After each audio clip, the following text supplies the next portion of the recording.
నమస్తే. Welcome to Andhraprabha.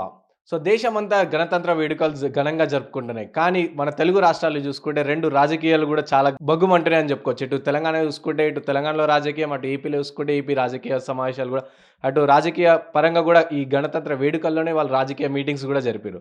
వీటన్నిటి పైన మాట్లాడడానికి మనతో పాటు ఆంధ్రప్రభ ఎడిటర్ వైఎస్ఆర్ శర్మ సార్ ఉన్నారు. సార్ నమస్తే సార్. ఏపీ సైడ్ చూసుకున్నా సరే ఈరోజు మన పవన్ కళ్యాణ్ గారు ప్రెస్ మీట్‌లో మాట్లాడడం జరిగింది. రీసెంట్‌గా చూసుకుంటే సీట్ల పంపకాల విషయంలో కూడా డైరెక్ట్ 2 సీట్లు ప్రకటించేశారు పవన్ కళ్యాణ్. దీన్ని ఏ విధంగా చూడొచ్చు సార్? అంటే అంతర్గత వాళ్ళ మధ్యనే విభేదాలు నడుస్తున్నాయా? సీట్ల పంపకాల్లో లొల్లులు నడుస్తున్నాయి అనుకోవచ్చా సార్ వాళ్ళ మధ్యన? ఇప్పుడు యాక్చువల్లీ తెలుగుదేశము అండ్ జనసేన మిత్రపక్షాలు. మిత్రపక్షాలు అని వాళ్ళకి వాళ్ళు ప్రకటించారు.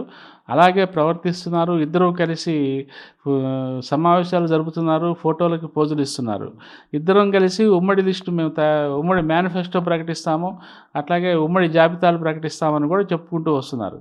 అయితే రాను రాను ఏమవుతున్నదంటే వీళ్ళు అసలు ఈ 2 పార్టీల మధ్య క్షేత్రస్థాయిలో ఆ క్యాడర్ మధ్య సమన్వయం ఉందా లేదా అనేది వాళ్ళకు కూడా ఒక సందేహం అనేది ఉన్నది. అందుకని ఆ మధ్య ప్రయోగాత్మకంగా ఏం చేశారంటే అన్ని జిల్లాల్లోనూ అన్ని పట్టణాల్లో కూడా ఇద్దరితో అటు తెలుగుదేశం క్యాడర్ ఇటు జనసేన క్యాడర్తో కలిపి ఉద్యమాలు అంటే రాష్ట్ర ప్రభుత్వ నిర్ణయాల మీద, రాష్ట్ర ప్రభుత్వ వైఖరి మీద, చర్యల మీద నిరసన ప్రదర్శనలు చేయడం అవి చేస్తూ వస్తున్నారు. మొదట్లో 2 పక్షాల క్యాడర్ కూడా ఒక రకమైన విముఖతను ప్రదర్శించినాయి. కానీ రాను రాను వాళ్ళ మధ్య కొంచెం సయోధ్య కుదిర్చడానికి ఆ 2 పార్టీల అగ్రనాయకత్వం ప్రయత్నిస్తూ వస్తున్నది. అయితే తొలి మేనిఫెస్టో అని ఒక మినీ మేనిఫెస్టో అనౌన్స్ చేశారు ఇద్దరు కలిసి. తర్వాత ఫైనల్ మేనిఫెస్టో మీద కసరత్తు చేశారు. వాళ్ళకు వాళ్ళు కొన్ని పాయింట్స్ని యాడ్ చేసి, వీళ్ళకి వీళ్ళు కొన్ని పాయింట్స్ సెలెక్ట్ చేసుకొని 2 కలిపి మళ్ళీ ఒక ఉమ్మడి మేనిఫెస్టో, ఫైనల్ మేనిఫెస్టో చెప్తామంటున్నారు. కానీ అవేమీ బయటికి రావట్లేదు. అట్లాగే క్యాండిడేట్స్ అసలు లోపల ఏం జరుగుతున్నది? ఓ పక్కనేమో వైసీపీ ఏమో అక్కడ సీఎం జగన్ గారు రోజులో ఒక సగం రోజు కేటాయించి సిట్టింగులతో కసరత్తులు చేసి, చర్చలు చేసి కొంతమందిని మార్చటము, కొంతమందిని డ్రాప్ చేయటము, కొంతమందిని ఏమో రిప్లేస్మెంట్స్ చేయటము జరుగుతుంటే ఎంతసేపటికి వీళ్ళు ఒక ప్రతిపక్షం వాళ్ళలో కూర్చొని నువ్వు సిట్టింగులు మారుస్తున్నావు, నీ పని అయిపోయింది అని విమర్శలు తప్ప what about their party, what is happening in their party? లోపల వాళ్ళు ఏ స్థాయిలో ఎక్కడి వరకు వచ్చారు? క్యాండిడేట్ సెలక్షను, అట్లాగే పొత్తుల దగ్గర, కనీసం సీట్ల దగ్గర కూడా సోషల్ మీడియాలో రకరకాల ఫిగర్స్తో ఇన్ని స్థానాలు జనసేనకి, ఇన్ని స్థానాలు టీడీపీకి అని ప్రచారం జరుగుతున్నది. వాటినేమో ఖండిస్తున్నారు. అంతే తప్ప వాస్తవాలు అనేవి బయటికి రావట్లా. ఇట్లా జరుగుతున్న ఒక రకంగా కన్ఫ్యూజన్ అయితే క్రియేట్ అయి ఉంది. అసలు లోపల ఏం జరుగుతున్నది? అసలు 2 పార్టీల మధ్య అనుకున్నంత సయోధ్యం ఉందా లేదా? అసలు వాళ్ళ మధ్యనే ఆ కమిట్మెంట్ ఉందా లేదా అనే సందేహాలు సోషల్ మీడియాలో విపరీతంగా వస్తున్నది. అయితే అదంతా వైసీపీ చేస్తున్న ప్రచారం అని చెప్పి వీళ్ళు కొట్టేస్తున్నారు. అది వేరే విషయం. అయితే ఈ మధ్య మొన్న సంక్రాంతి పండుగ వెళ్ళిన తర్వాత చంద్రబాబు నాయుడు గారు శ్రీకాకుళం జిల్లా వెళ్ళారు రా కథరా ప్రోగ్రామ్కి. అక్కడ ఆ అరకు అసెంబ్లీ సీటుకి ఒక క్యాండిడేట్ని అనౌన్స్ చేశారు. దొన్ను దొర. ఆయన ఒక టీచరు, మాజీ టీచరు, పార్టీలో చేరారు.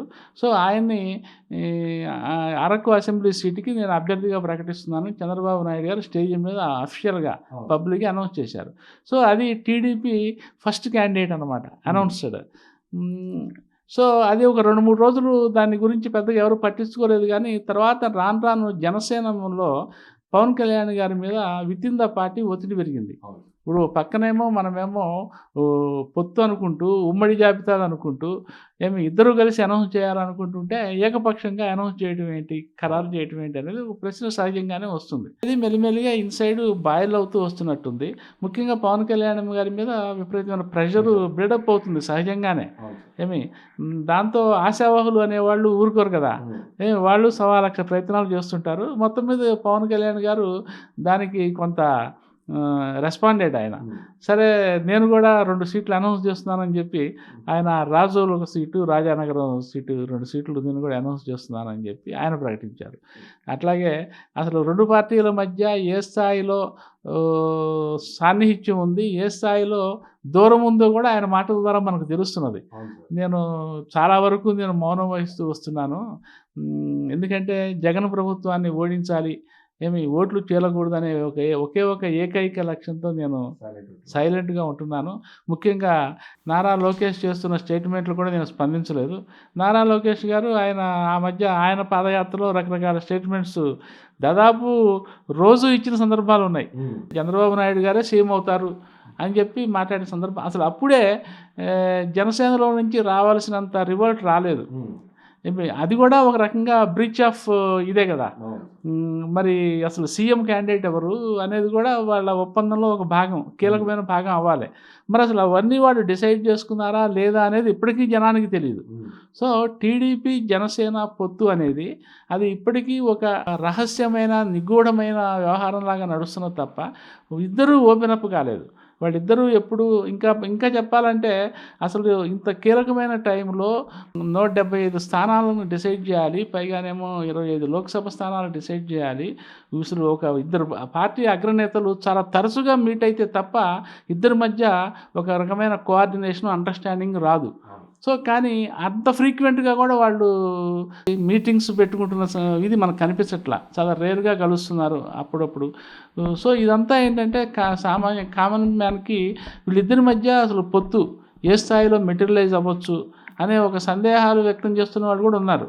సో వీటన్నిటినీ రెండు పార్టీల అగ్రనాయకులు గ్రహించి ఇప్పటికైనా సరే ఒక కంక్లూషన్కి వచ్చి వాళ్ళిద్దరూ అసలు వాట్ ఈస్ గోయింగ్ ఆన్, వాళ్ళిద్దరూ ఏం చేయదలుచుకున్నారు, ఎన్ని సీట్లు పోటీ చేయదలుచుకున్నారు, ఇదంతా కూడా ఓపెన్ అప్ అయ్యి పబ్లిక్ చేస్తే ఈ క్యాడర్లో కూడా ముఖ్యంగా జనసేన క్యాడరు, తెలుగుదేశం క్యాడర్లో కూడా వాళ్ళకి కూడా చాలా అనుమానాలు ఉన్నాయి. ఇప్పుడు మన భవితవ్యం ఏంటి, మనకు అసలు సీట్ వస్తుందా రాదా, మన సీట్ అవతల వాడు ఎగరేసుకుపోతాడేమో పొత్తులో భాగంగా, సో అప్పుడు మన పరిస్థితి ఏంటి, ఇటువంటివన్నీ కూడా సవాలక్ష క్షేత్రస్థాయిలో తీవ్రస్థాయిలో చర్చలు జరుగుతున్నాయి.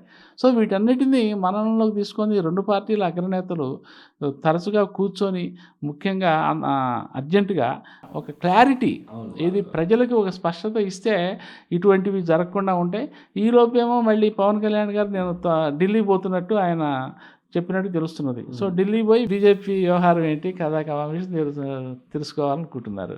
సో బీజేపీ మరి వీళ్ళతో కలుస్తుందా లేదా, అసలు ముందర వీళ్ళిద్దరి వ్యవహారమే ఇంకా అయోమయంగా ఉన్నది అని అనిపిస్తుంటే మరి బీజేపీతో ఆయన వెళ్ళి ఏ స్థాయిలో వాళ్ళని కన్విన్స్ చేస్తారనేది ఒక పెద్ద ప్రశ్న. సో ఇదంతా చూస్తుంటే ఏంటంటే ఒక రకంగా వైసీపీ చాలా దూరం వెళ్ళిపోయింది. ముందు జాబితాలో ముందస్తుగా ఆయన అదే ఉన్నట్టుగా మనకు అనిపిస్తున్నది. ఎందుకంటే దాదాపు ఇప్పటికి సగం క్యాండిడేట్స్ని సెలెక్ట్ చేసేసింది.